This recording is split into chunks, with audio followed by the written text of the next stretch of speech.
লাউয়ের বড়া কখনো খেয়েছেন? না খেয়ে থাকলে একবার লাউয়ের বড়াটা খেয়ে দেখতে পারেন। আসসালামু আলাইকুম everyone, welcome back to my channel.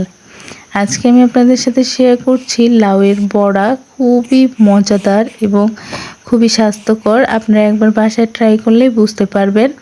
ছোট বড় সকলেই ভীষণ পছন্দ করবে এই লাউয়ের বড়ার রেসিপিটা। আজকে রেসিপিটা তৈরি করার জন্য আমি এখানে কিছুটা পরিমাণে লাউ কুচি করে নিয়েছি। এখানে লাউয়ের পরিমাণটা আপনারা আপনাদের পরিমাণ অনুযায়ী দেবেন। তারপরে আমি লাউয়ের মধ্যে দিয়ে দিয়েছি হলুদ। এখানে আমি হলুদ এবং সামান্য একটু লবণ দিয়ে লাউটা কিন্তু খুব ভালোভাবে মাখিয়ে নিব। লাউটার মধ্যে যে পানিটা আছে সে পানিটা কিন্তু তাহলে এই হলুদ আর লবণ দিয়ে মাখিয়ে নেওয়ার ফলে কিন্তু বেরিয়ে আসবে। এই জন্য কিন্তু খুব ভালোভাবে হলুদ এবং লবণটা দিয়ে লাউটা খুব ভালোভাবে মাখিয়ে নিতে হবে। তো আমি এই পর্যায়ে হলুদ আর লবণটা দিয়ে কিন্তু খুব ভালোভাবে মাখিয়ে নিয়েছি। আর এই পর্যায়ে দেখতে পাচ্ছেন হলুদ আর লবণটা দেওয়ার ফলে কিন্তু লাউটা থেকে পানিটা অনেকটাই ছেড়ে দিয়েছে। তো এখন আমি একটা ছাঁকনির মধ্যে উঠিয়ে নিচ্ছি লাউটা ছাঁকনির মধ্যে উঠিয়ে নেওয়ার পরে এখন চেপে চেপে যতটুকু পানি ফেলে দেওয়া যায় ততটুকু কিন্তু ফেলে দিতে হবে।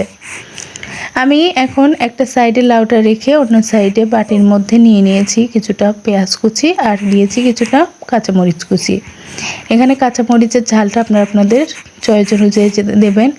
অনেকে ঝাল পছন্দ করেন তারা ঝালটা বাড়িয়ে দেবেন, যারা কম পছন্দ করেন তারা কমিয়ে দিতে পারেন। দিয়ে দিয়েছি হাফ চা চামচ মরিচের গুঁড়া, হাফ চা চামচের অর্ধেক চামচ হলুদের গুঁড়া, হাফ চা চামচ পরিমাণে জিরে গুঁড়ো। এখানে ধনিয়া গুঁড়ো দিয়েছি আমি হাফ চা চামচের অর্ধেক চামচ পরিমাণে। ধনিয়া গুঁড়ো আর হলুদের গুঁড়োটা কিন্তু খুব বেশি দেওয়া যাবে না।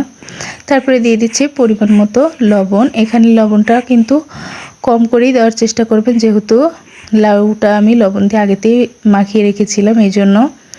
তারপরে দিয়ে দিচ্ছি এখানে আদা পেস্ট হাফ চা চামচ আর রসুন পেস্ট 1 চা চামচ। সবগুলো উপকরণ দিয়ে খুব ভালোভাবে মশলাগুলো আমি এখন মাখিয়ে নিচ্ছি। মশলাগুলো মাখানো হলে এখন আমি লাউগুলো দিয়ে মশলার সঙ্গে খুব ভালোভাবে আবারও মাখিয়ে নিব। এখানে কিন্তু লাউগুলো দিয়েও খুব ভালোভাবে মশলার সঙ্গে মিশিয়ে নিতে হবে, আর এই কাজটা কিন্তু একটু সময় নিয়েও করে নিতে হবে। আর অবশ্যই কিন্তু লাউটা দেবার আগে দেখবেন যে লাউর মধ্যে পানি আছে কি না। পানি যদি থাকে তাহলে যতটুকু পারবেন পানিটা ছাড়িয়ে নেওয়ার চেষ্টা করবেন। এখন আমি দিয়ে দিচ্ছি বেসন। এখানে বেসনটা কিন্তু আমি একটু বেশি ব্যবহার করলাম। বেসনের পরিমাণটা আপনারা চাইলে আরও একটু বাড়িয়ে দিতে পারেন।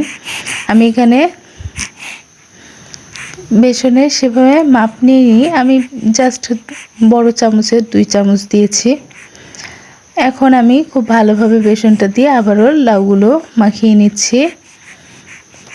এই পর্যায়ে আমার কিন্তু খুব ভালোভাবে মাখানো হয়ে গেছে। এখন আমি একটা সাইডে রেখে দিচ্ছি। তারপরে চুলায় একটা কড়াই বসিয়ে তাতে পরিমাণ মতো তেল দিয়ে দিচ্ছি। তেলটা খুব ভালোভাবে গরম করে নিয়েছি। তেলটা গরম হয়ে আসলে এখন আমি একটা একটা করে লাউয়ের বড়াগুলো দিয়ে দিচ্ছি। তো এই পর্যায়ে কিন্তু আমি লাউয়ের বড়াগুলো দিয়ে দিয়েছি আর তারপরে কিছুটা সময় ভেজে নিয়েছি। কিছুটা সময় ভেজে নেওয়ার পর আমি উল্টিয়ে দিয়ে আবারও অপর পাশটা একইভাবে ভেজে নিচ্ছি।